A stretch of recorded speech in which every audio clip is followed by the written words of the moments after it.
हम शुरुआत में बात कर रहे थे तभी हमने आपसे कहा था कि 29-30 ऐसे आर्टिकल्स हैं जो आपको समझ में आने मुश्किल हो जाएंगे अगर आपने इसी समय ध्यान नहीं दिया। और जब आप पहली बार पढ़ रहे हैं तब तो इनके आने का जो प्रश्न है ये बहुत ही कठिन है। जिस समय हम बोलेंगे उस समय लगेगा आ गए, लेकिन जिस समय आप देखेंगे उस समय ये बिल्कुल हवा में लगेंगे। और ये हवा में तभी लगेंगे जब आपको इनके बारे में कुछ मालूम होगा। जब तक कुछ मालूम ही नहीं होगा तब तक हवा में भी नहीं लगेंगे। कानून की बड़ी विचित्र विशेषता है, ये जब कुछ नहीं आता इसमें तब आपको लगेगा कि हम तो उद्भट विद्वान हैं कानून के। और जब कानून आना शुरू होगा, ये जब उसके प्रथम दर्शन होंगे तब ये पता लगेगा ये तो बहुत ही कठिन है और शायद हमें नहीं आता। और जिस दिन कानून आने लगेगा उस दिन ये लगेगा कि बस पढ़ते जाओ, जितना आ रहा भगवान की कृपा है। ठीक है, तो ये विचित्र प्रकार का विषय है। और इसीलिए जब आपको कुछ नहीं आता तब तो एलएलबी फर्स्ट सेमेस्टर में जब आप एडमिशन लेते हैं तब आपको कुछ नहीं आता होता और तब आप कानून के सबसे बड़े विद्वान होते हैं। इसीलिए इसको ध्यान से सुनना चाहिए था और उसी दिन पढ़ना चाहिए था। खैर, अगर आप शब्दों पर ध्यान देना शुरू करेंगे तो अंतर एकदम क्लियर होने लगता है। 29 और 30। 29 में कहता है वे लोग जिनकी विशेष भाषा, लिपि या संस्कृति है, ये लोग मेजॉरिटी में भी हो सकते हैं और ये लोग माइनॉरिटी में भी हो सकते हैं। ठीक है, धार्मिक आधार वहां नहीं है। वो कहता विशेष भाषा, लिपि और संस्कृति। They can establish institution. ये नहीं कहा उसने, हालांकि ये शब्द नहीं है वहां कि they can establish the institution, लेकिन व्यवहार में भाषा, लिपि और संस्कृति इसे संरक्षित करने के लिए जो उपाय किए जाते हैं उनमें इंस्टीट्यूशंस की स्थापना ये शामिल है। हालांकि वहां तो यह लिखा है कि अगर आपकी विशेष भाषा, लिपि और संस्कृति है, आप मेजॉरिटी में है, आप माइनॉरिटी में है, इससे लेना ही देना नहीं। इससे क्या मतलब है? ऐसी कोई बात ही नहीं कही 29 सबसेक्शन 2 में। वहां तो शिक्षा और संस्कृति इसके संबंध में एक अधिकार दिया है और 29 के ही आधार पर उसे शिक्षा और संस्कृति का अधिकार यानी 29 और 30 को कह देते हैं। और 30 में शुद्ध शिक्षा संबंधी अधिकार है, उसका संस्कृति इससे कोई लेना देना नहीं है। ठीक है, तो यह अंतर तो पहली बार में दिखाई देता है। शर्त यह है, देखें तो हमने यही कहा था कि चीजें दिखाई दे रही हैं और चीजों को देख पा रहे हैं। ये दोनों बातें अलग हैं। देखने के लिए बड़ी गहरी दृष्टि चाहिए, दिखाई देने के लिए कुछ नहीं चाहिए। तो पहली नजर में आप देखें कि वहां शिक्षा और संस्कृति इसका अधिकार है और यहां सिर्फ शिक्षा का अधिकार है। वहां अधिकार हर उस व्यक्ति को है जिसकी विशेष भाषा, लिपि और संस्कृति है। यहां he must be in minority. ठीक है, उसे अल्पसंख्यक होना ही होगा अगर वो 30 का संरक्षण चाहता है। और जो माइनॉरिटी है वो भी दो प्रकार की, लिंग्विस्टिक, भाषाई, और दूसरा धार्मिक। 29 में धर्म की बात ही नहीं है, और भाषा के साथ लिपि जुड़ी है। 30 में सिर्फ अपनी पसंद की शिक्षण संस्थाएं ये स्थापित करने का हक है, अपनी पसंद की शिक्षण संस्थाएं। और 29 में सब कुछ करने का हक है, including the establishment of educational institute. सब कुछ करने का हक है, क्योंकि वहां 29 एक्ट में कोई प्रतिबंध नहीं, वो तो सीधे सीधे कहा कि जिनकी भी विशेष भाषा, लिपि और संस्कृति है वे उसे बनाए रख सकेंगे। बनाए रखने के लिए वो क्या करेंगे? कुछ नहीं कहा। आपकी आदत असल में आपकी नहीं है, वो मानव जाति की है। आप सुविधा चाहते हैं, आप ये चाहते हैं कि एक सेट पैटर्न बन जाए कि ये चीजें कर सकेंगे 29(1) के अंतर्गत, ये आपको बता दिया जाए और आप याद कर लें। ठीक है, ये सेट पैटर्न आप चाहते हैं, ठीक है ना? ये ठीक तरीका नहीं है। आप 29(1) के शब्द को देखें ना, ठीक है। हम आपको 2 रुपए नहीं देना चाहते हैं, हम आपको 2 रुपए की अकल देना चाहते हैं। हम आपको यह नहीं बताना चाहते कि what can they do under article 29 subsection 1। ये तो आप देखें ना, दे कैन डू एवरीथिंग। और आपको बताया गया कि पंजाब में चुनाव में उन्होंने कहा कि हम पंजाबी इसको बढ़ावा देंगे, पंजाबी कल्चर को बढ़ावा देंगे। उन्होंने कहा ठीक है, ठीक है। मतलब पीपुल्स रिप्रेजेंटेशन एक्ट का सुप्रीम कोर्ट तक गया।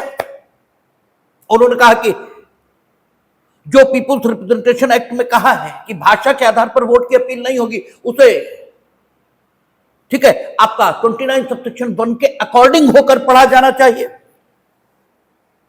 यानी विशेष भाषा, लिपि या संस्कृति, उसके संरक्षण की बात कोई कर रहा है तो उसे ऐसा करने का पूरा हक है।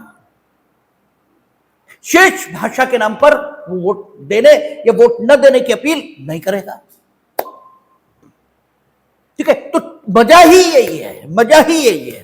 सब कुछ आपकी आंखों के सामने होगा और दिखेगा नहीं। यही तो हम कह रहे हैं शुरुआत से। और जिस दिन आप पढ़ना शुरू करेंगे उस दिन यह कठिनाई अनुभव होनी शुरू होगी।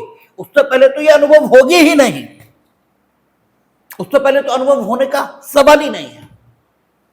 उससे पहले तो आप खुद को उद्भट विद्वान मानेंगे, क्योंकि जिन जिन के आप संपर्क में आएंगे वो आपसे भी गए बीते होंगे, और जो आपसे श्रेष्ठ होंगे उनके पास बैठना आप पसंद ही नहीं करेंगे।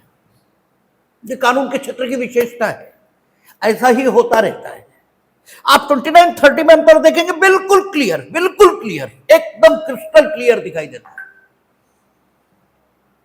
इसमें सिर्फ एजुकेशनल इंस्टीट्यूट स्थापित करने का और प्रबंध करने का अधिकार है। अब स्थापित करेंगे तो प्रबंध करने का अधिकार है, स्थापित नहीं की तो प्रबंध का मतलब ही नहीं। और स्थापना यह राज्य की सहायता के बिना हो ही नहीं सकती। आप एफिलिएशन नहीं देंगे, रिकॉग्निशन नहीं देंगे। तो हमने शुरुआत में कहा कि आप कितने भी उद्भट विद्वान हो, किसी भी विषय के मूर्ख व्यक्ति आपको मान्यता ही नहीं देंगे।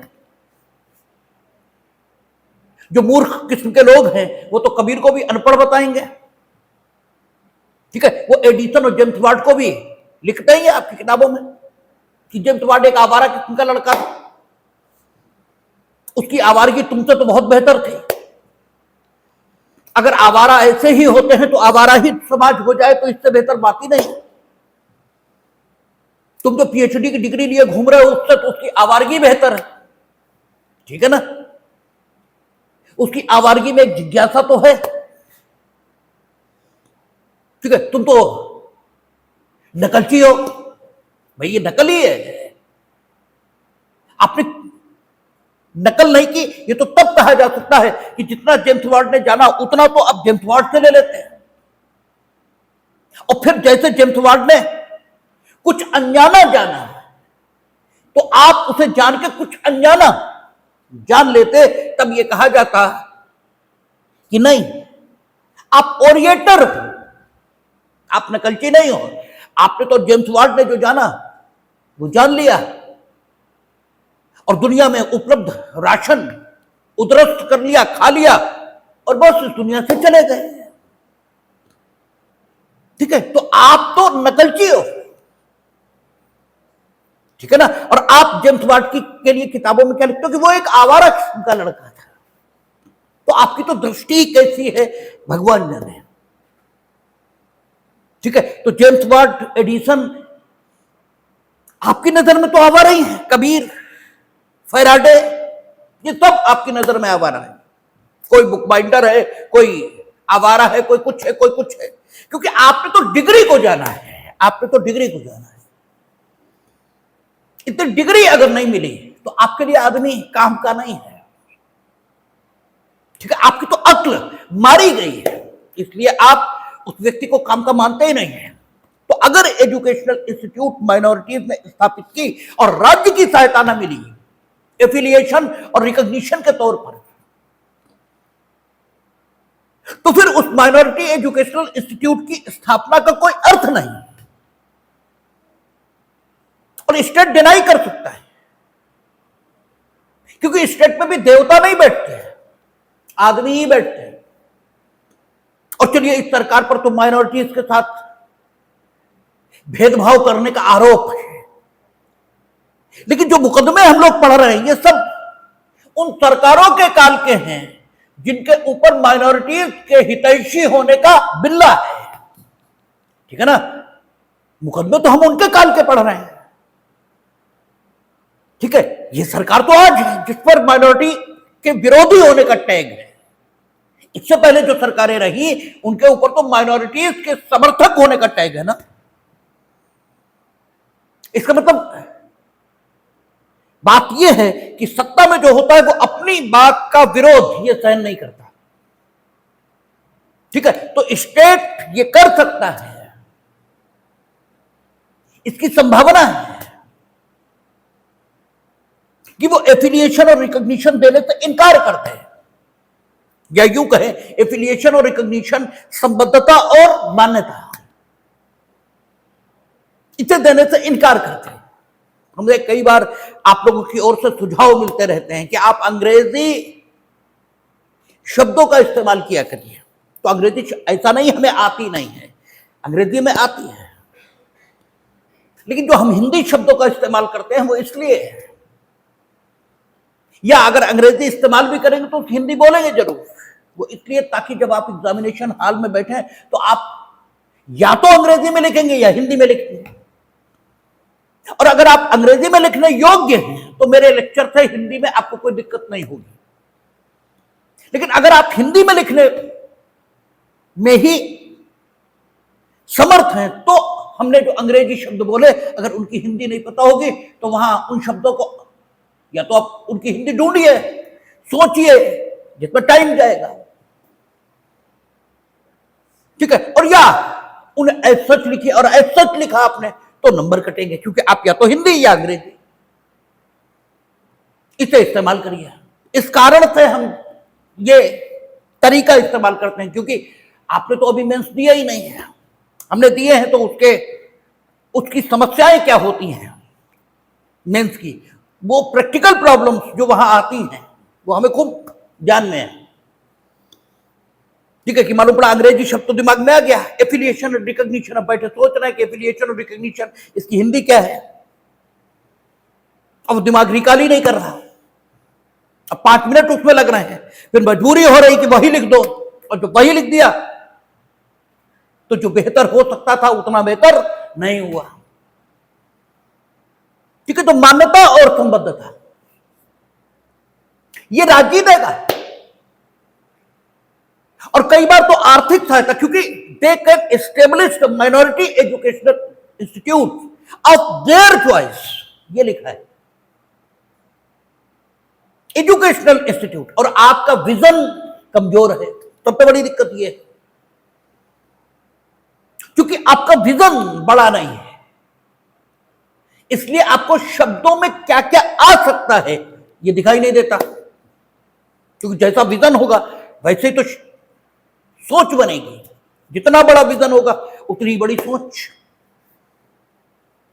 ठीक है, जैसे हम किसी सरकार की विदेश नीति की तारीफ नहीं कर रहे, लेकिन जो फैक्ट है उसे न कहना, ठीक है, यह भी मूर्खता ही होती है। हालांकि जो समाज में सोकाल्ड निष्पक्ष लोग कहे जाते हैं, जो अपने को बड़ा निष्पक्ष कहते हैं, वे तथ्यात्मक स्थिति का भी वर्णन ठीक नहीं करते अपनी निष्पक्षता को बचाने के लिए, और इस तरह वो निष्पक्ष के पक्ष में हो जाते हैं।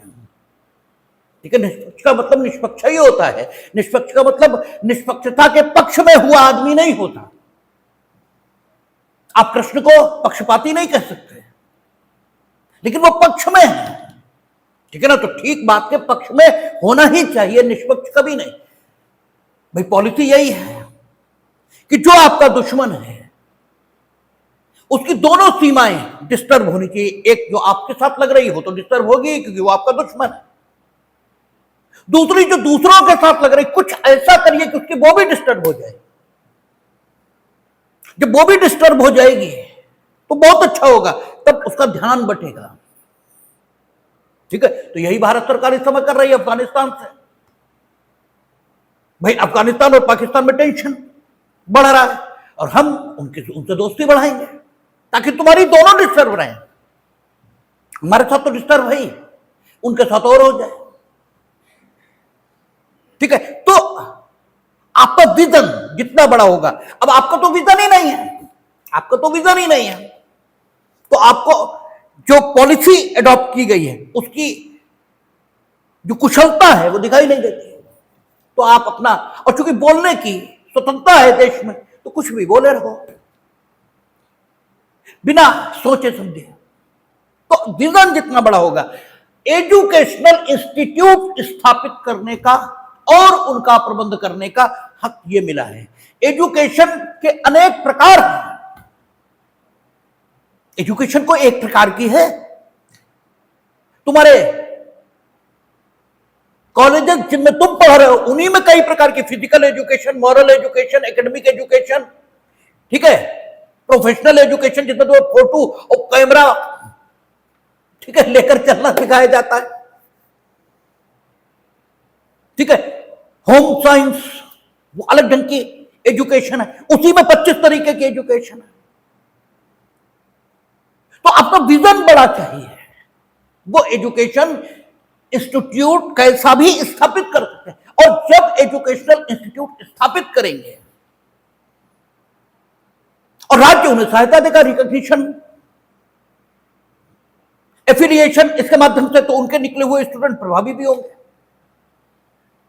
और खुद कर भी नहीं पाएंगे, क्योंकि एक मेडिकल कॉलेज बनाने के लिए जितने पैसे चाहिए उतना लाओगे कहां से? तो 30 तो कहता है कि सहायता देने में आप विभेद नहीं करेंगे। इस कारण से कि माइनॉरिटी एजुकेशनल इंस्टीट्यूट है, तो जब सहायता दी जाएगी तो दी तो मेरे ही पैसे से जाएगी, टैक्स पेयर्स के पैसे से दी जाएगी। तो भाई फिर तुम ही डॉक्टर क्यों बनोगे, हम क्यों नहीं बनेंगे? तुम ही इंजीनियर क्यों बनोगे? मतलब पैसे हम देंगे और हमें उसमें घुसने का भी अधिकार नहीं होगा। ठीक है, अब अगर यह है कि हमें ही घुसने का अधिकार होगा तो फिर प्रबंध आपके पास रहा ही कहां? तो इसके बीच एक बैलेंस चाहिए, यानी जो प्रबंध के अधिकार हैं उनमें एक संतुलन ये चाहिए। ठीक है, तो सबसे पहली बात तो यही कि अगर स्थापित किया है तो प्रबंध लोगे, अदरवाइज नहीं लोगे। और तुमने माइनॉरिटी एजुकेशनल इंस्टीट्यूट स्थापित किया है, इसकी भी जांच होगी, क्योंकि तुम कह दोगे कि हमने माइनॉरिटी एजुकेशनल इंस्टीट्यूट स्थापित किया, हम मान थोड़ी लेंगे। हर बार तुम मंदिर जाते तो मंदिर ही नहीं जाते हो, और शायद मंदिर तो कभी गए ही नहीं। जहां तक मेरा विचार है, वहां तक तुम मंदिर मस्जिद जहां भी गए हो वहां कभी गए ही नहीं, वहां कभी नहीं गए हो, क्योंकि मंदिर जाने का मतलब मंदिर जाना होता है। ठीक है, मंदिर जाने का मतलब बस मन बदलने के लिए घूम आना, ये नहीं होता। ठीक है, मंदिर जाने के लिए एक विशेष भाव, जब उठे मन में है तब मंदिर जाना है। अदरवाइज तो तुम क्या करने गए हो भगवान जाने। ठीक है, आता ना रामकृष्ण परमहंस जो विवेकानंद के गुरु थे, ठीक है, वो काली मंदिर में पुजारी थे, अजब ढंग के पुजारी थे। कभी तो 3 महीने तक पूजा ही करते थे और कभी 6 महीने तक मंदिर में कुछ करते ही नहीं थे। तो कहा मैनेजमेंट कमेटी की, ये क्या कर रहे हो? तो उन्होंने कहा जब भाव ही नहीं है पूजा का तो जाए क्या, और जब भाव बनना है तो जब तक बनना है। तो कभी मंदिर तो गए ही नहीं। तो प्रबंध करने का हक तब मिलेगा जब स्थापना हो, और स्थापना दिखती है इसलिए है, ये नहीं मान सकते हम। आप केवल माइनॉरिटी को बिलोंग करते हैं। कौन सी माइनॉरिटी? धार्मिक या भाषाई। इसके आधार पर हम ये मान थोड़ी लेंगे कि आपने जो संस्थान स्थापित किया वो अल्पसंख्यक संस्थान ही है, क्यों मान लें? क्या है उसमें ऐसा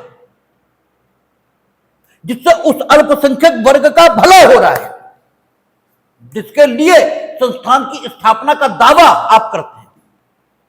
बताइए। आप सिर्फ संस्थापक हैं और एक पर्टिकुलर कम्युनिटी के हैं तो मान लें कि whatever you are going to do, ठीक है, गंगा में कोई गिर गया तो वो गंगा नहाया है। ठीक है, गंगा में गिर जाना अलग बात है और गंगा में नहाना अलग बात है। गंगा भी वही होगी, तुम भी वही होगे, लेकिन तुम अकस्मात गंगा में गिर गए तो गंगा नहाई तो नहीं।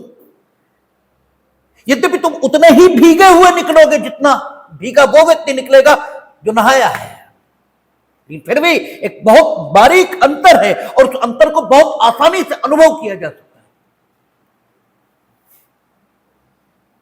तो आपने माइनॉरिटी इंस्टीट्यूट स्थापित किया, क्यों मान ले भाई?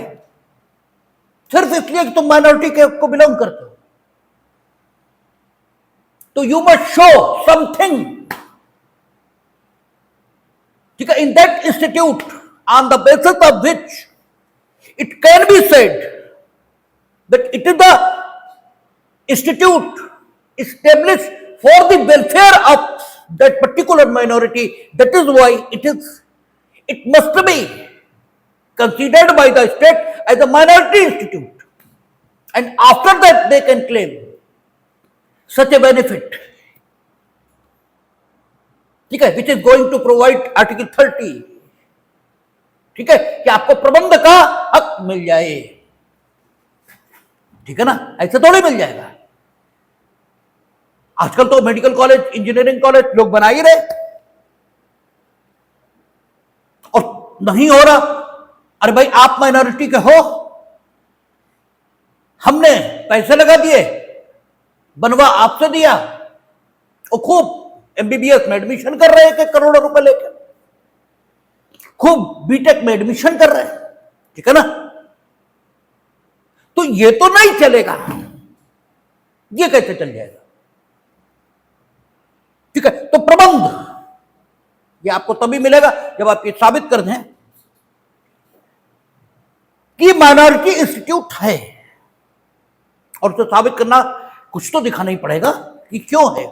और प्रबंध अगर आपको मिल गया, फिर आपको क्या क्या मिला, इसमें से एक का जिक्र कल हुआ कि मैनेजमेंट कमेटी है, ये आप ही अपने स्तर पर बनाएंगे, उसमें किसी ढंग का हस्तक्षेप नहीं होगा। दूसरा, appointment of teachers and non teaching staff, ठीक है, it will be the prerogative of yourself if you are the founder of institute which is, ठीक है, या which can be called as a minority institute. तो appointment of teachers, ठीक है, and appointment of non teaching staff, लेकिन appointment न कि सेवा शर्तें, ठीक है ना, सर्विस कंडीशंस उनकी क्या होंगी ये तय करने का हक आपको नहीं है, क्योंकि इसका प्रबंध से कोई ताल्लुक नहीं है। ठीक है, इसका प्रबंध से कोई ताल्लुक, और चलो मान भी नहीं है कि इसका प्रबंध से ताल्लुक है, तो आप इसका दुरुपयोग तो कर सकते हो। चपरासी जो या फोर्थ क्लास जो एम्प्लॉय है उससे कह सकते हो कि हमारे घर पे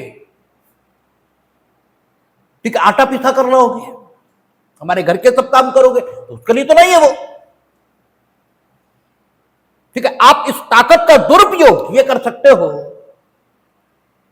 और अगर करते हो तो जो फोर्थ क्लास है वो भी तो सिटीजन ऑफ इंडिया है, उसके अधिकारों की रक्षा करने का किसके, ठीक है, जिम्मा किसके पास है, वो भी तो स्टेट के पास है।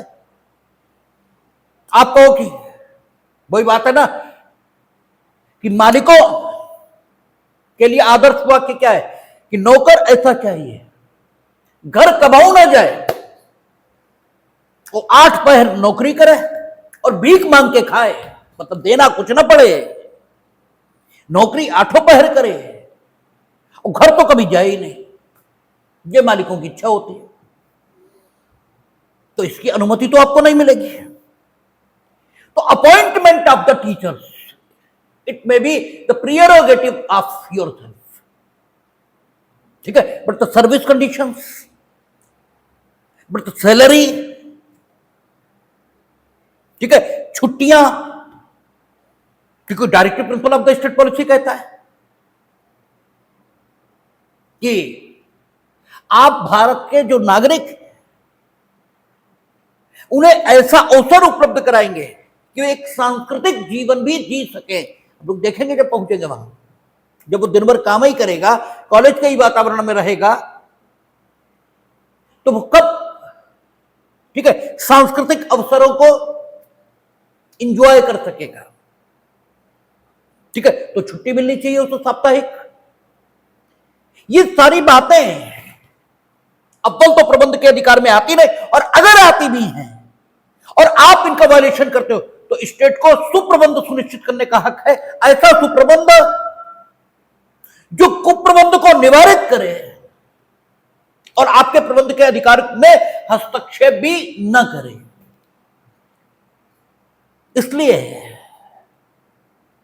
Appointment of teachers and appointment of the non teaching staff, इसके संबंध में राज्य को जो शैक्षिक योग्यता या अन्य प्रकार की योग्यताएं हैं उनको निर्धारित करने के लिए विधायन का अधिकार है। यद्यपि शिक्षकों का अपॉइंटमेंट या नॉन टीचिंग स्टाफ का अपॉइंटमेंट यह प्रबंध के अधिकार में माना गया और इसका अपॉइंटमेंट वो ही करेंगे, और इसीलिए इसका भी दुरुपयोग खूब हो रहा है। कोई माइनॉरिटी इंस्टीट्यूट हो उसमें 2 ही लोग टीचर बनते हैं, रियलिटी ये है, सिर्फ 2 ही लोग, या तो मुख्यमंत्री शिक्षा मंत्री के भाई भतीजे और या फिर मैनेजर और चेयरमैन साहब के बेटे, इसके अलावा कोई नहीं। बेटे मतलब या तो बेटे या बेटे तुल्य, फिर वही बनते हैं, बाकी कोई नहीं, कोई नहीं।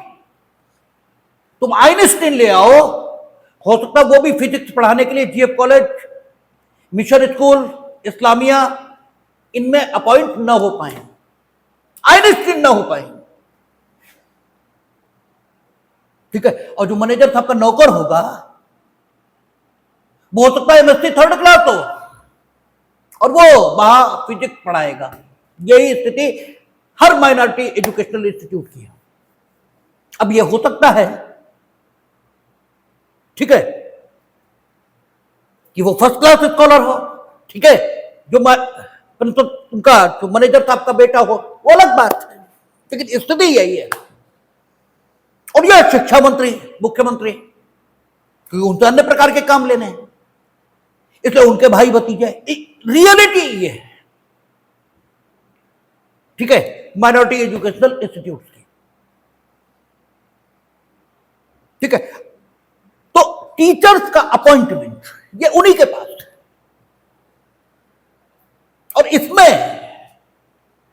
सबसे पहले मुकदमा कौन सा हुआ? सेंट स्टीफन, नहीं, Xavier college, Saint Xavier college Ahmedabad versus state of Gujarat. ठीक है, उसमें यह कहा कि if you are going to appoint the principal of any college, then you must get the prior approval of the university. Otherwise, you can't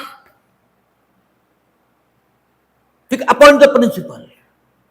It is the instruction issued by Gujarat University. Gujarat University has issued a direction in which they said that if you are going to appoint a principal of educational institute, then you must, after appointment, you must get the approval of the university about that appointment. Only then that person will function as a principal of that particular institute. This direction or instruction has been challenged before the Supreme Court by the management committee of St. Xavier College. And in that case, the Supreme Court has said कि ये जो direction which is issued by Gujarat University, that will not be applicable on the minority educational institute, because according to Article 30 subsection 1, they have the right to manage and establish the educational institute, and it is the prerogative of themselves. ठीक है, in the right of management, it is a right, it is a part of right of management कि वो अपने institute में principles और शिक्षकों की नियुक्ति करें, क्योंकि प्रिंसिपल और शिक्षक की नियुक्ति ये किसी भी एजुकेशनल इंस्टीट्यूट का कैरेक्टर, उस ढंग का बनाए रखने में, जिस ढंग का उसके फाउंडर उसे बनाना चाहते हैं, बेहद जरूरी है। ठीक है, अगर आपने एक वाकई धर्मनिरपेक्ष, क्योंकि जो लोग खुद को धर्मनिरपेक्ष कहते हैं वो तो कोई धर्मनिरपेक्ष नहीं, वो तो सब बेवकूफ बना रहे हैं।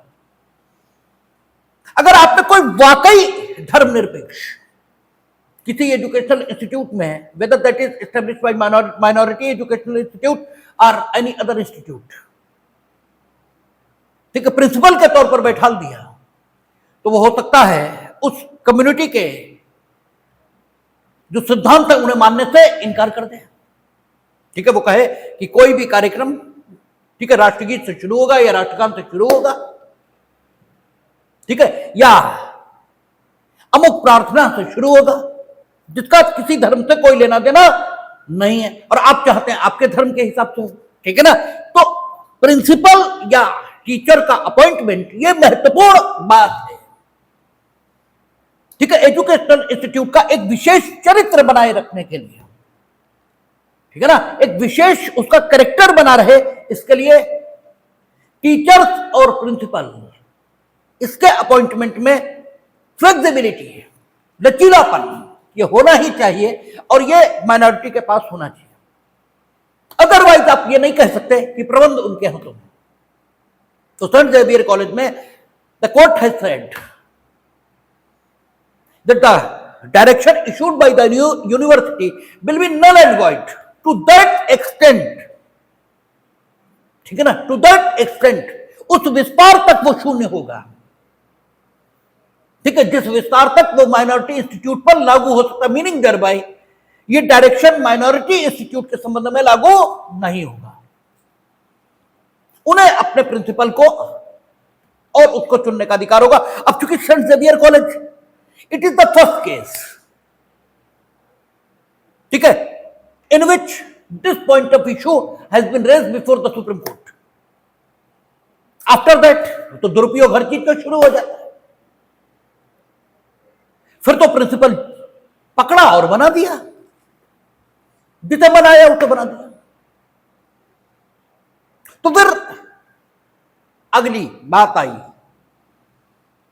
उसमें उन्होंने कहा कि किसी भी काम के दो भाग होते हैं, एक काम को करने की शक्ति होना कि हम अमुक काम को कर सकते हैं, सामर्थ्य होना अमुक काम को करने की, इसे सबस्टेंटिव पार्ट ऑफ राइट ये कहा जाता है।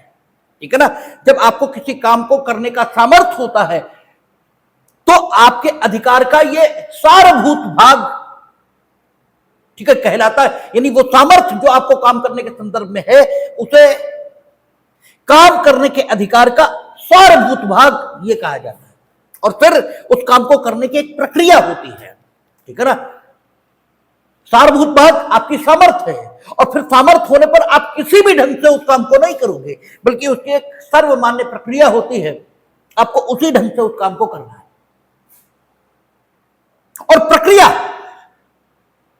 अगर ये ठीक नहीं है तो ये कुप्रबंध को जन्म देती है। ठीक है, प्रक्रिया अगर ठीक नहीं है तो ये कुप्रबंध को जन्म देती है, और प्रबंध का आपको हक है, कुप्रबंध का नहीं। ठीक है, that is why the supreme court has said in later cases, they have said, उसमें हुआ क्या, एक यूनिवर्सिटी ने एक बायलॉ बनाया, ठीक है, यानी कुछ नियम बनाए, उनके मुताबिक सारे एजुकेशनल इंस्टीट्यूट को अगर प्रिंसिपल अपॉइंट करना था तो वो प्रिंसिपल अपॉइंट कर दें, लेकिन उसी प्रक्रिया से उन्हें प्रिंसिपल अपॉइंट करना पड़ेगा जो प्रक्रिया यूनिवर्सिटी ने निर्धारित की, और जो शैक्षिक योग्यता प्रिंसिपल की उन्होंने निर्धारित की। और अगर उस प्रक्रिया से आपने इस्तेमाल नहीं किया तो फिर यूनिवर्सिटी को हक था कि इस प्रिंसिपल को वो प्रिंसिपल ना माने। ठीक है, अब सवाल ये उठा कि क्या ये माइनॉरिटी इंस्टीट्यूट पर लागू होगा? कोर्ट ने कहा बिल्कुल लागू होगा। इसमें क्या किया है? आप तो प्रिंसिपल चुनने का अधिकार तो नहीं लिया, वो तो आप ही के पास है। आपको बताया है कि इस योग्यता का, इस शैक्षिक सामर्थ्य का, इस ढंग का वो व्यक्ति होना चाहिए, और उन्हें वीटो करने का हक जरूर दिया है यूनिवर्सिटी को कि वो आपके द्वारा चुने हुए प्रिंसिपल को प्रिंसिपल मानने से इनकार कर दे। लेकिन कब? जब आपने उस प्रक्रिया का पालन नहीं किया है जो प्रक्रिया उन्होंने बताई थी, और वो प्रक्रिया कुप्रबंध को निवारित करने के लिए थी, इसलिए आप इस पर कोई, ठीक है, इनकार ये नहीं कर सकते। एक मामले में माइनॉरिटी इंस्टीट्यूट ने जूनियर व्यक्ति को प्रिंसिपल अपॉइंट कर दिया सीनियर मोस्ट को डिसओबे करके। ठीक है, मतलब फिर सुप्रीम कोर्ट पूछा कि सीनियरिटी रूल इसका पालन होना चाहिए था, क्योंकि सीनियरिटी रूल का फॉलोअप नहीं हुआ, इसलिए तो कोर्ट ने इसमें मना कर दिया। कोर्ट ने कहा कि जूनियर चुनेंगे सीनियर चुनेंगे ये उनका आउटलुक है। आप तो योग्यता के संबंध में जैसे 10 ईयर आपने रखा, 10 ईयर एक्सपीरियंस होना चाहिए। अब एक के पास 30 साल का है, एक के पास 10 साल का है, तो है तो 10 साल का तो है उसके पास, तो आप अब 30 साल वाले को वो नहीं कर रहा पॉइंट, इसको कर रहा। तो ये जो सीनियरिटी रूल है ये माइनॉरिटी इंस्टीट्यूट के संबंध में लागू नहीं होगा। ठीक है, एक रूल होता है सीनियरिटी कम फिटनेस। हमने जब आपको अनुच्छेद 16 बताया था तब हमने कहा था कि जॉब्स के अपने नेचर होते हैं। ठीक है, हर जॉब का अपना नेचर होता है। तो मेरिट कम सीनियरिटी और सीनियरिटी कम मेरिट, ये दो सिद्धांत होते हैं प्रमोशन के। ये दो सिद्धांत होते हैं चयन के किसी भी सेवा के लिए। हमें देखना पड़ेगा कि जॉब का नेचर कैसा है। जैसे हम कंपाउंडर की नियुक्ति करना चाहते हैं तो हमें एक्सपीरियंस आदमी चाहिए, तो हम ये कह सकते हैं जो 10 साल से कंपाउंडर है और हाई स्कूल पास है बस, ठीक है, उसे हम प्रमोशन देंगे। ठीक है, भले ही तुम पीएचडी हो इसका कोई मतलब नहीं, क्योंकि जॉब का जो नेचर है उसका पीएचडी से कोई संबंध नहीं। ठीक है ना, तो सीनियरिटी कम मेरिट ये अलग बात होती है, और मेरिट कम सीनियरिटी, ठीक है। अब ऐसा जॉब है, पढ़ाना है, कुछ बताना है, तो मेरिट होनी चाहिए, ठीक है। सीनियरिटी को हम पीछे कर सकते हैं। ऐसे ही प्रिंसिपल के अपॉइंटमेंट के लिए सीनियरिटी कम फिटनेस, इसको आधार बनाया। सीनियर है लेकिन फिट नहीं है, ठीक है। तो प्रिंसिपल अपॉइंट ऐसे व्यक्ति को नहीं हो, सीनियर तो है, योग्य भी है, मगर फिट नहीं। अब रोज कॉलेज आएगा ही नहीं, कभी बीमार है, कभी कुछ हो रहा, कभी कुछ हो रहा, ठीक है। तो यूनिवर्सिटी ने, केरल की, यह नियम बनाया कि सीनियरिटी कम फिटनेस, यह रूल रहेगा प्रिंसिपल के अपॉइंटमेंट के लिए। कोर्ट ने कहा कि माइनॉरिटी के संबंध में लागू नहीं होगा, ठीक है। उनके पास प्रबंध का हक है, ठीक है। तो आप ये देख रहे हैं कि प्रबंध के अधिकार के अंतर्गत टीचर्स का अपॉइंटमेंट ये उनके पास रहा है, ठीक है। लेकिन salary of the teachers, the salary of non teaching staff, इसके संबंध में उनके अधिकारों को अबाध रूप से मान्यता नहीं मिली है, ठीक है। यह भी मांग हुई है माइनॉरिटी एजुकेशनल इंस्टीट्यूट के द्वारा। हम नाम नहीं लेंगे इंस्टीट्यूट का, ठीक है। शहर का बड़ा विख्यात और प्रख्यात इंस्टीट्यूट है वो, और माइनॉरिटी है, और संयोग से जो उसके डायरेक्टर ने, उनसे मेरे बहुत अच्छे संबंध, और वो कैसा शोषण करते हैं कर्मचारियों का, ये हम खुद बैठ के देखा करते हैं, ठीक है। इधर पैसे दिए, उधर रखवा लिया, ठीक है, क्योंकि प्रबंध उनके पास है। अभी हम लोग देखेंगे टर्मिनेशन, सस्पेंशन, नौकरी से निकाल देना, सब कुछ उन्हीं के पास है, और उसमें कोई हस्तक्षेप नहीं, उसमें कोई हस्तक्षेप नहीं है, क्योंकि प्रबंध का वो आवश्यक भाग है, ठीक है। तो कुछ कर भी नहीं सकते। अब कानून तो सब जगह है कि कोई किसी को नहीं मारेगा, तो क्या कत्ल बंद हो गए, ठीक है। कानून तो सब जगह मिनिमम वेतन रहेगा, मिल गए सब जगह, ठीक है। तो चूंकि प्रबंध का अधिकार ये उनके पास, वो तो नौकरी निकाल देंगे अभी 2 मिनट में, ठीक है। लड़ते रहना कोर्ट केस, जीत जाना बाद में, ठीक है। बच्चे जिस समय बच्चों का भविष्य बनना, उस समय तो पैसे नहीं है, उस समय तो बर्बादी हो गए, ठीक है। तो आदमी की मजबूरी और विवशता का कैसा लाभ उठाया जाता है, तो हमने देखा है अपनी आंखों से, ठीक है। तो salary of the teachers, salary of the non teaching staff, इसको रेगुलेट करने के लिए स्टेट ने इनेक्टमेंट किया, और यह कहा गया कि साहब ये माइनॉरिटी एजुकेशनल इंस्टीट्यूट पर लागू नहीं होगा। तो कोर्ट ने इस पर निगेटिव रुख अपनाया और कहा कि नहीं, ये प्रबंध को निवारित करने के लिए, क्योंकि जब तुम पैसे ही नहीं दोगे तो अच्छा एलिजिबल आदमी तुम्हारे यहां पढ़ाने क्यों आएगा, भाई पढ़ाने का आया जाएगा। और ये वो आर्गुमेंट है जो बैठकर सामने सामने यानी पेपर पर दिया जा सकता है, अदरवाइज तो स्थिति है कि एक से एक काबिल आदमी घूम रहा है, वो पढ़ाता ही है, क्या करे, ठीक है। लेकिन ये पेपर पर आर्गुमेंट दिया जा सकता है कि if you are not ready to pay a fair wage, ठीक है, to the teachers and non teaching staff, तो वो आपके यहां काम क्यों करेंगे, और अगर आपका स्टाफ ही एलिजिबल नहीं होगा, ठीक है, तो वो एजुकेशनल इंस्टीट्यूट के तौर पर एक एफिशिएंट एजुकेशनल इंस्टीट्यूट कैसे बनेगा, और आपके पास प्रबंध का अधिकार है, कुप्रबंध का नहीं।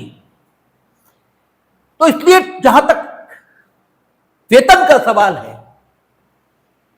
उसके संबंध में अधिकार जरूर राज्य रेगुलराइज कर सकता है, ठीक है ना। इसके अलावा admission of the student, it is also a very important field, ठीक है, which has the relation with the right to manage the educational institute, ठीक है, and as a minority educational institute, they have exclusive right to admit those students which belongs to their community.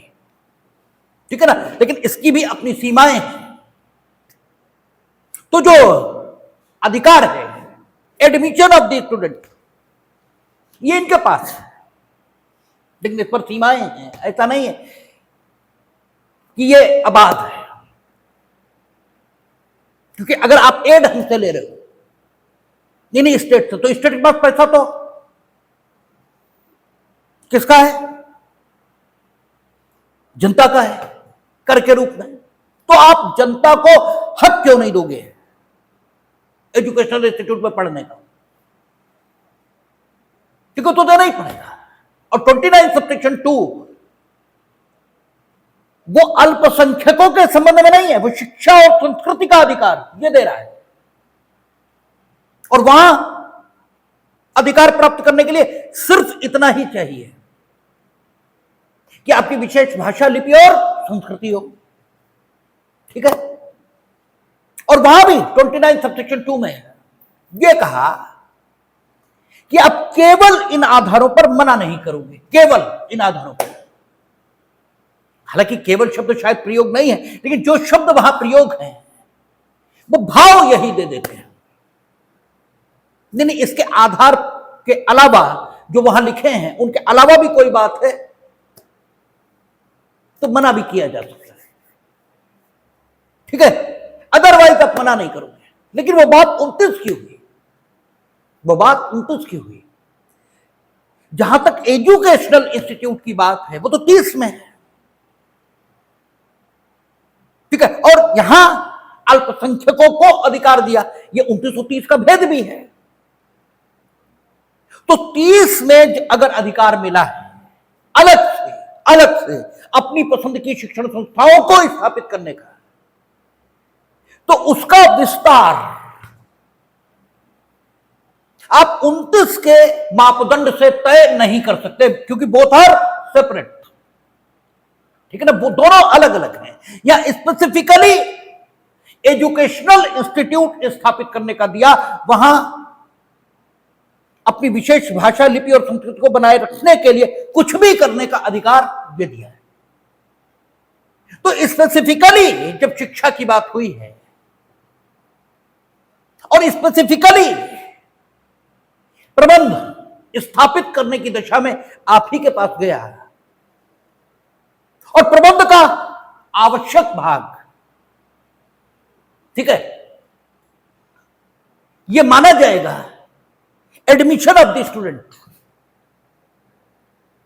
तो फिर admission of the student को, ठीक है, 29 के चश्मे से देखा ही कैसे जा सकता है? ठीक है, दोनों अलग अलग बातें।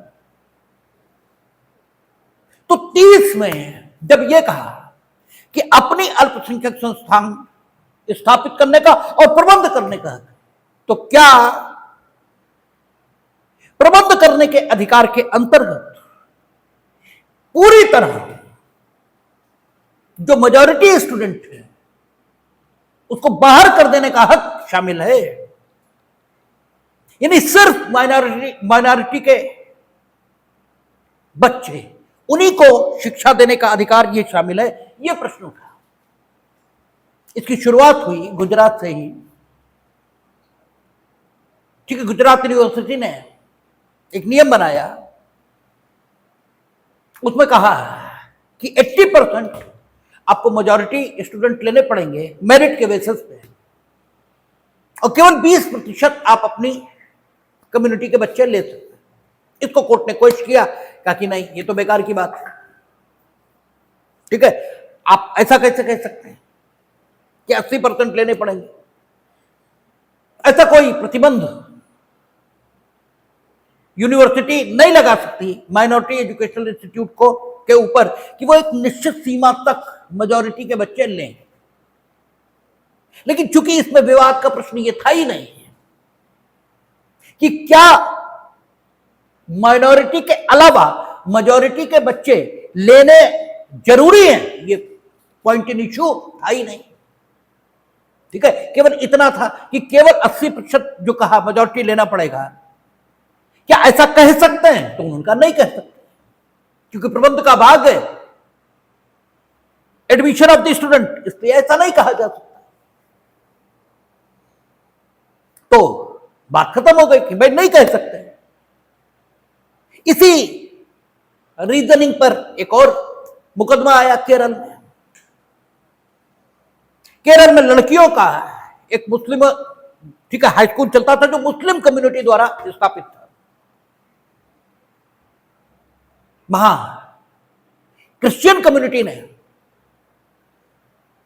एक हाई स्कूल की स्थापना के लिए अप्लाई किया और यह कहा, Mark Netto versus state of Kerala, यह नाम है मुकदमे का।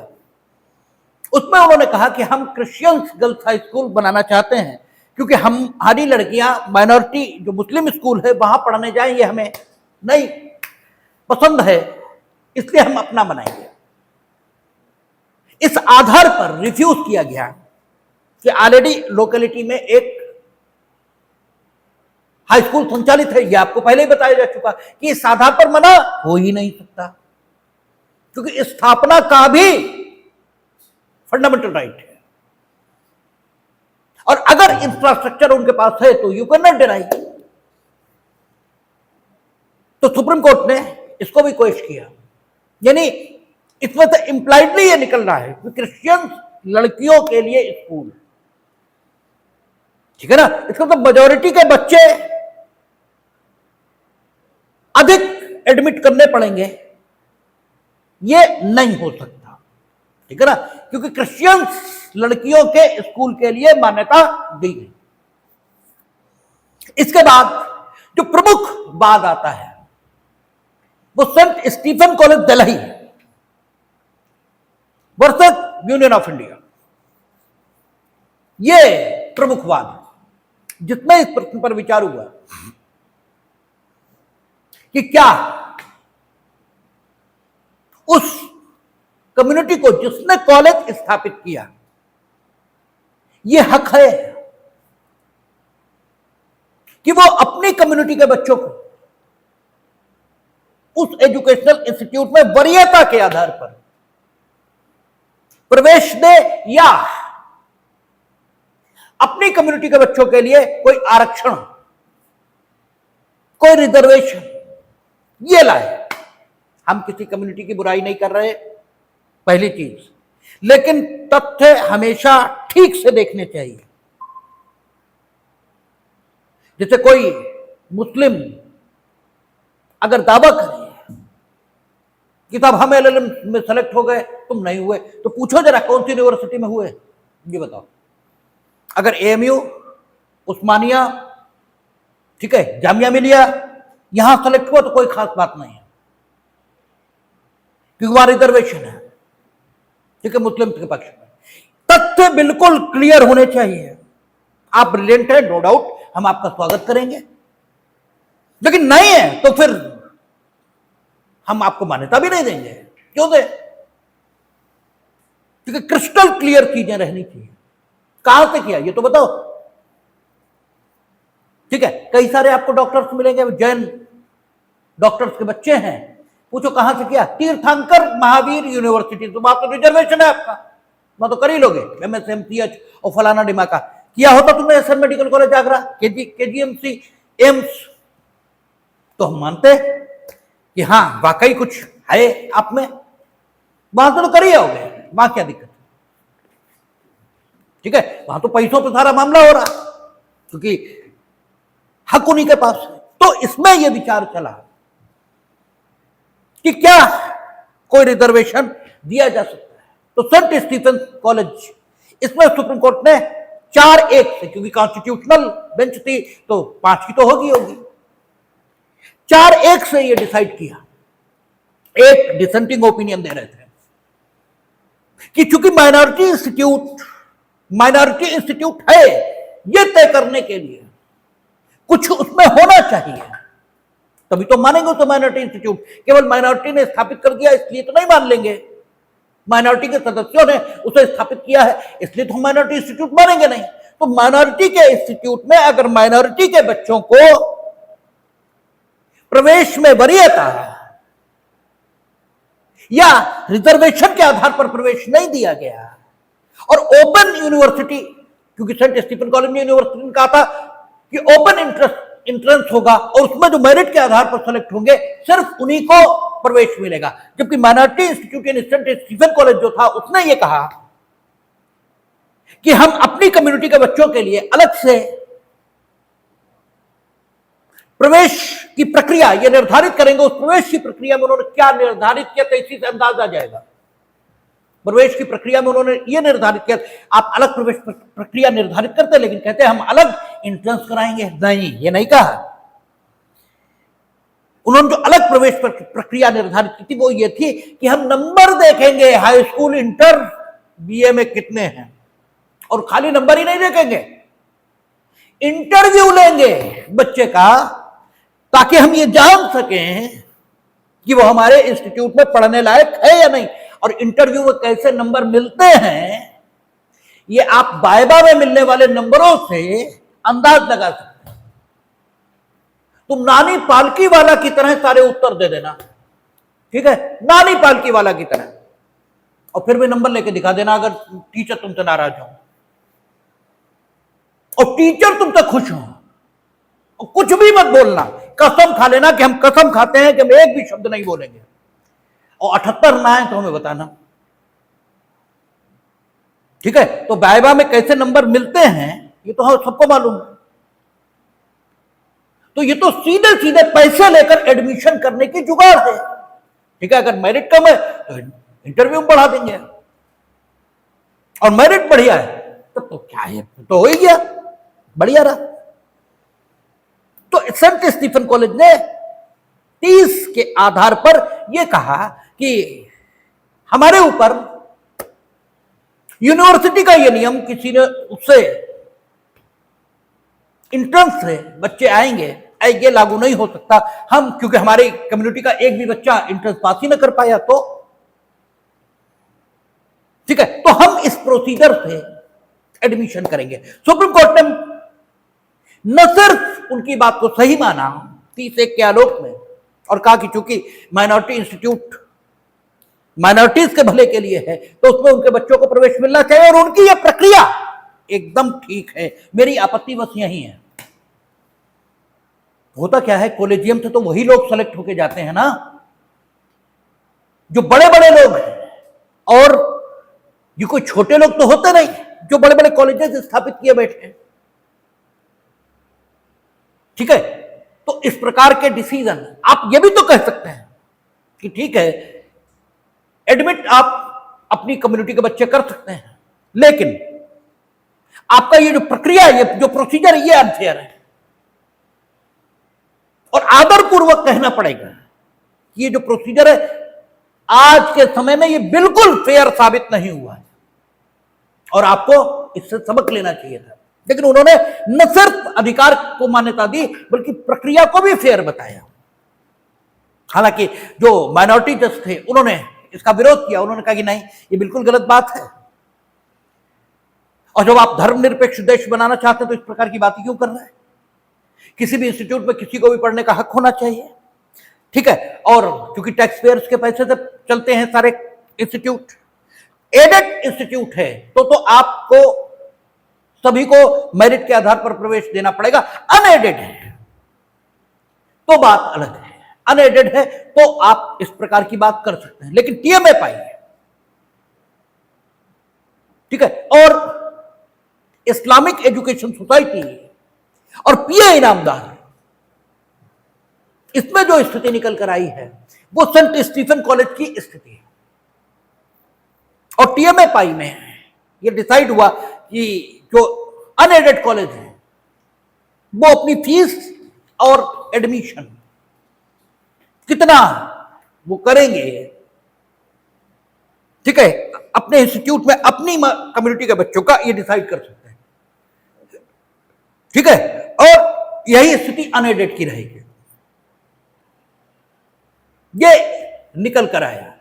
लेकिन फीस और इसको लेकर एडमिशन को अनेक मुकदमे टीएमए-पाई के बाद गए कि साहब इतना कोटा होना चाहिए था, इतना नहीं हुआ, इतनी फीस होनी चाहिए, इतनी नहीं। तो टीएमए-पाई, इस्लामिक एजुकेशन सोसाइटी और आपका पीए इनामदार, इन मुकदमों में जो कुछ डिसाइड हुआ उसके आधार पर दो चीजें निकल कर आई हैं। एक, क्या होगा कि सारे जो एजुकेशनल इंस्टीट्यूट है माइनॉरिटीज थे, ये अपनी एडमिशन की प्रक्रिया खुद निर्धारित कर सकते हैं, लेकिन राज्य सरकार एक कमेटी बनाएगी, ठीक है ना। उस कमेटी का गठन पीए इनामदार में खुद ही कर दिया था, ठीक है। और यह कहा था कि कमेटी तब तक काम करेगी जब तक कि समुचित विधायन द्वारा, ठीक है, कमेटी बनाने की प्रक्रिया ये निर्धारित नहीं कर दी जाती। तो विधायन बना या नहीं बना ये मेरी जानकारी में नहीं है, लेकिन एक कमेटी बनेगी, ठीक है। वो अपनी एडमिशन की प्रक्रिया खुद निर्धारित करेंगे, लेकिन वो उचित है या अनुचित ये कमेटी देखेगी, और अनुचित पाए जाने की दशा में कमेटी हस्तक्षेप कर सकेगी। और जहां तक फीस की बात है, हाँ, और दूसरा रिजर्वेशन हो सकता है, ठीक है, किसी भी इंस्टीट्यूट में, लेकिन 50% की सीमा से ज्यादा बिल्कुल नहीं, ठीक है। 50% तक रिजर्वेशन हो सकता है, 50% तक, तो 50% ही नहीं, जैसी जरूरत हो, ठीक है, उस कम्युनिटी की शैक्षिक आवश्यकता, कॉलेज की प्रकृति, ठीक है, कम्युनिटी की जनसंख्या आदि परिस्थितियों को ध्यान में रखकर जितना रिजर्वेशन उचित हो 50% की सीमा के भीतर उतना हो सकता है, ठीक है। और अगर अनरीजनेबल रिजर्वेशन किया गया, यानी 50% तक हो सकता, 30 की जरूरत थी तो मैं 35 किया, तो कमेटी डिसाइड करेगी, ठीक है ना। कमेटी के पास जा सकते हैं आप, ठीक है, और अपील कर सकते हैं। स्टेट उसको रोक सकती है कि 30 की जरूरत थी 35 क्यों किया, और स्टेट ऐसा अगर करती है तो अपील कमेटी के पास होगी और कमेटी उसको डिसाइड करेगी। यही स्थिति फीस के संबंध में है। फीस के संबंध में भी कहा कि जो अनएडेड एजुकेशनल इंस्टीट्यूट है माइनॉरिटीज के, क्योंकि वो राज्य से सहायता नहीं लेते हैं, इसलिए उन्हें अपने खर्चे निकालने के लिए फीस ज्यादा लेनी पड़ सकती है, ठीक है, सामान्य सरकारी कॉलेजेस से, लेकिन शिक्षा का व्यवसायीकरण नहीं होने दिया जाएगा। इसलिए कैपिटेशन फीस नो, ये नहीं लेंगे वो, ठीक है। लेकिन जो उनकी सरप्लस, उनकी आवश्यकता है, उसको पूरा करने के लिए वो कुछ ज्यादा फीस लगा सकते हैं, और कितनी ज्यादा लगाएंगे ये कमेटी तय करेगी, वही जो एडमिशन के संबंध में बनी, और वो तय करेगी कि इतनी फीस आप ले सकते हैं, और वो जितनी फीस तय करेंगे उतनी ही आप लेंगे, और 3 साल तक उतनी ही लेंगे, 3 साल बाद रिवीजन हो सकेगा, ठीक है। और वो कमेटी कैसे बनेगी, इसके लिए जब तक अधिनियम नहीं आता तब तक पीए इनामदार में ही उन्होंने ये स्थिति कर दी थी। तो प्रबंध के सारे मामले उनके पास हैं। अब प्रबंध से संबंधित केवल दो महत्वपूर्ण बातें बची कि जो अनुशासनात्मक कार्रवाई टीचर्स पर है वो कैसे होगी, और मीडियम ऑफ इंस्ट्रक्शन, बस 2 ही बातें बची। उन पर कल बात करेंगे, और संपत्ति का अधिकार भी होगा तो कल ही शुरू करेंगे, देखिए।